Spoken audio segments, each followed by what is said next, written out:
नमस्कार, मी मुस्कान. आपण पाहतात माय मराठी टीव्ही. रोजच्या ताज्या बातम्या पाहण्यासाठी आजच सबस्क्राईब करा माय मराठी टीव्ही. पाहूयात आताची महत्त्वाची बातमी. साहेब, नक्कीच शहरासह तालुक्यातील अवैध व्यवसाय बंद झाले आहेत का? सुज्ञ नागरिकांचा सवाल. साहेब, ही स्वर्गीय यशवंतराव चव्हाण साहेबांची कर्मभूमी आहे. यशवंतराव चव्हाण साहेबांच्या कर्मभूमीमध्ये चव्हाण साहेब आम्हाला माफ करा असे म्हणण्याची वेळ तर येणार नाही ना? साहेब, आम्ही शहरामध्ये अनेक आंदोलने पाहिली आहेत. एखादा आंदोलन करता शहरामध्ये सुरू असलेल्या अवैध धंद्याविरोधात आवाज उठवतो, आंदोलनास बसतो, आंदोलनाची बातमी प्रसिद्धी माध्यमामध्ये झळकू लागते आणि मग प्रशासन खडबडून जागे होते आणि मग सुरू होते ते कारवायांचे धाडसत्र. सध्या शहरामध्ये, तालुक्यामध्ये अशाच प्रकारचे धाडसत्र सुरू असल्याचे आम्हास ऐकाव्यास मिळत आहे. पण साहेब, आम्हा सुज्ञ नागरिकांच्या दोन प्रश्नांची उत्तरे आपण द्याल का हो? नाही, क्षमा असावी.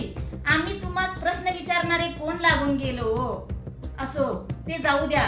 पण आमच्या मनातील दोन शंकांचे तुम्ही समाधान कराल का हो? आमच्या मनातील पहिली शंका अशी की आपण शहरासह तालुक्यामध्ये धाडसत्र सुरू केले, कारवाया सुरू केल्या, पण अवैध व्यवसाय 100% बंद झालेत का हो साहेब? कारण गेली 2 दिवस झाले आम्ही चित्र पाहतोय की पुढील बाजूने टपऱ्या बंद आहेत, मागील बाजूने सर्व काही अलबेल आहे हो. हे झाले साहेब आमची पहिली शंका. आता आमची दुसरी शंका अशी आहे की हे सर्व अवैध व्यवसाय करणारे, ज्यांच्या जीवावर किंवा ज्यांच्यासाठी व्यवसाय करतात, त्यांच्या बिग बॉसवर आपण कारवाई केली का? किंवा आपण कारवाई करणार आहात का?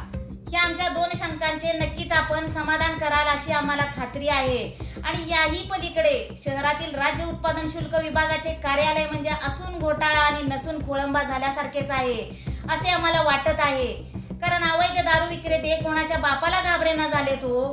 कारण सर्व काही खुलेआम विक्री अगदी जोमाने सुरू आहे. आता तुम्ही म्हणाल याचे पुरावे द्या, आम्ही कारवाया करतो.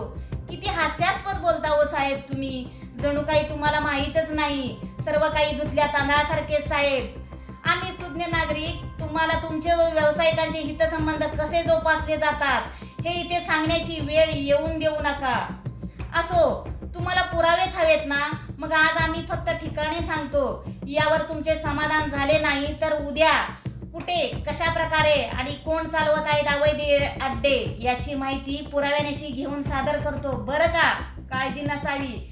पण आज आम्ही जी ठिकाणे सांगत आहोत तिथपर्यंत तुम्ही पोहोचण्याआधीच तुमच्या कोणीतरी खबऱ्याने त्याला माहिती दिली नाही तर बरं का? कारण आम्ही तुमच्या बाबत बरेच काही ऐकलंय. कुठे आहेस? पटकन एक बॉक्स घेऊन ये. मग तो विचारतो, दादा कशासाठी? मग अरे आपल्याला कागदोपत्री दाखवायचे आहे ना. झाले, हे असं सर्व काही चाललंय बरं का? म्हणूनच आम्हाला स्वर्गीय यशवंतराव चव्हाण साहेब आम्हास माफ करा असे म्हणण्याची वेळ येऊ देऊ नका. माय मराठी टीव्हीच्या पुढील भागात पहा. शहरासह तालुक्यामध्ये कुठे कुठे सुरू आहेत अवैध दारू अड्डे? शहरामध्ये दररोज किती किलो गांजा येतो? कुठे कुठे बसून गांजा ओढला जातो?